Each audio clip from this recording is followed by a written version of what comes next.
Ay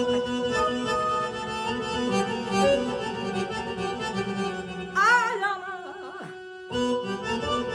ay ana, yokuşlasın mezarın hayat.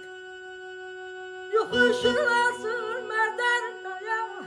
Ana sendirsen, sen ölmemişsin, öldürdün. Yaşa. Amanın